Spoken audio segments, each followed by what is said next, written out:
Oh wow, it's so gorgeous. This is just like Banjo-Kazooie.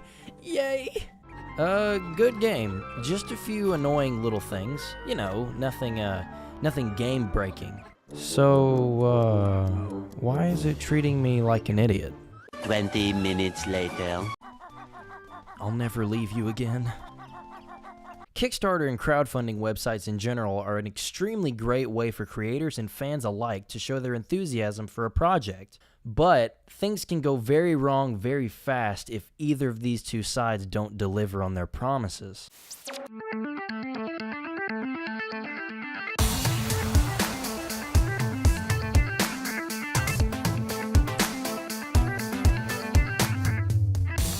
I started to hear the word Kickstarter thrown around when I started to watch content creators on YouTube and divulging into the internet in general. However, I didn't actually know, or really care for that matter, what it was until I found out about a certain passion project that was in the works.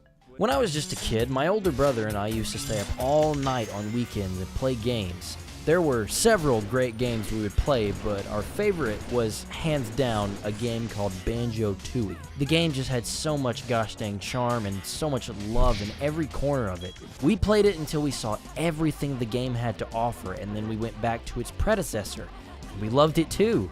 The years came and went, and the Nintendo 64 was being shoved out the door by the PS2 and Nintendo's own GameCube. And yes, we loved and played the heck out of games on both of those consoles too, and we could always go back to either Banjo games at any time. Life carried on, and my big brother went off to college while I was still left at home and in high school. I fell deeper and deeper into gaming as a hobby and learned and researched more about games I played as a child. I learned that Banjo was created by a company known as Rareware. I found out that they were also responsible for other amazing games and IPs, and were basically juggernauts of the gaming industry. Then, one fateful Christmas, I was gifted an Xbox 360 and a copy of Banjo-Kazooie Nuts and Bolts. What? I was so excited and happy to see a whole new Banjo game on a brand new Xbox 360 furthermore. So I turned it on and played the game for about an hour or two before I put it right back down. How could they do this? How could Rare do this? The titans of video games fell from their pedestal with Banjo, for crying out loud. I remained shocked and heartbroken for years. That is, until May 1st, 2015. For it was on that day that the Ukelele Kickstarter campaign was announced. I was so excited and confused at the same time, but a few days later I pledged money and backed the project. I had selected my rewards, and all I had to do was wait for the good old Rare team to make me proud once again. But unfortunately, cracks started to appear in the structure of the project, and even early promises of the game itself. The game seemed to be taking on big changes with every passing week. With new hands being brought on, new goals and design objectives were being made too. But the money kept coming in, so there was little question about the game being completed. The question was simply when the day would come for its release. And finally, on April 11th, 2017, Ukelele Reptile rolled its way to the public, having garnered a little over a collective amount of $2,815,000 over the campaign's lifespan. So what did we get in return? Well, it wasn't any Banjo, let me tell you that. Incredibly big and open levels with very little to do. The game looked and sounded fine, but it just wasn't as great as any of us really wanted it to be. It had the spirit of its inspiration, but it didn't have the same heart or charm by a long shot. The game is not a flop by any stretch of the imagination, but to me personally, it really only succeeds as a reminder of how great the inspiration for the project was, almost 2 decades beforehand. And it's here where we start to see an alarming trend. Let's look at some other Kickstarter games that have earned recognition. Wow, Grade B Mega Man X with washed out 3D graphics and pitiful boss design. Over 20 years later. Next. This one is Slower Symphony of the Night, and they even reused the of the night part of the game's name. This game is literally never coming out. Oh, come on, this one's a straight up remake, and it's been delayed for another 2 years? Oh my god! Oh my god, no! No! No! Wow. That's a lot of damage. That's a lot of money spent on something that nobody can really even touch. Some games that we just talked about aren't even out yet. Talk about taking payment up front. And who knows, maybe the games that are still pending's final release will be amazing. But the cycle of campaigns taking years of development, possible delays, racking up cash, and then average games being released is something by which many of us have been burned by. So how do we fix this? Well, one option might be recognizing that a name doesn't carry the weight of a studio behind it just because they used to work for a particular studio. If you'll indulge me, I have an example of this concept that doesn't necessarily fall into the Kickstarter discussion. Now, Elliot, the one who helps me write the scripts for some of these videos, and the video you're currently watching right now, loves the Modern Ninja Gaiden series.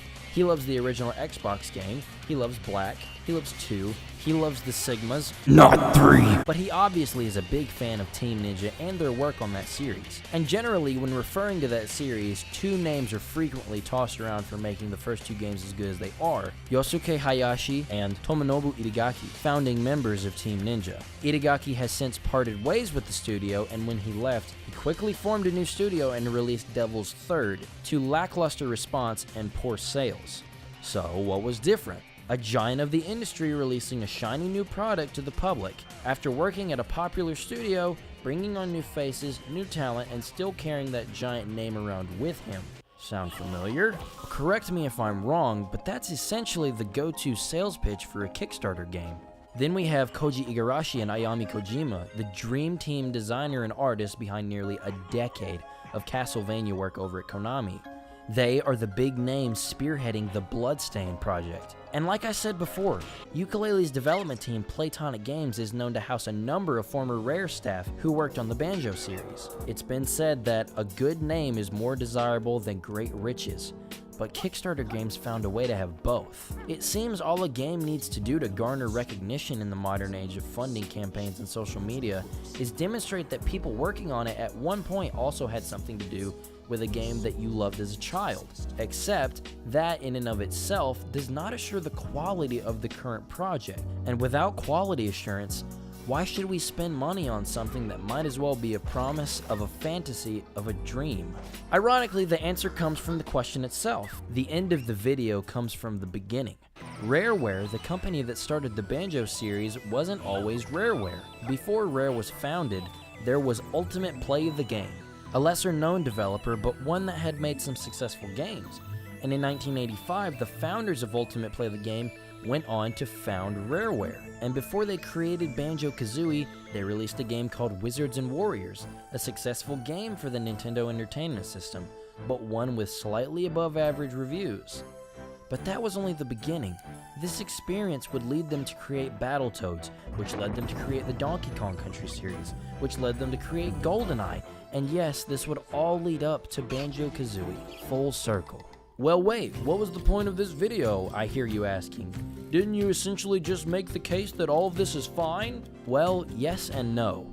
I look at this as an optimistic yet extremely cautious examination of the Kickstarter platform and format.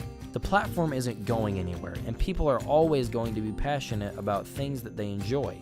I just wanted to voice my concerns and maybe encourage some thought about what you invest your money in. I hope that games spawned from crowdfunding, from people's passion of gaming in general, will continue to evolve and move forward as gaming has done in the past. Fan games and indie projects show no sign of stopping anytime soon, and Kickstarter games are starting to gain more and more traction in the industry.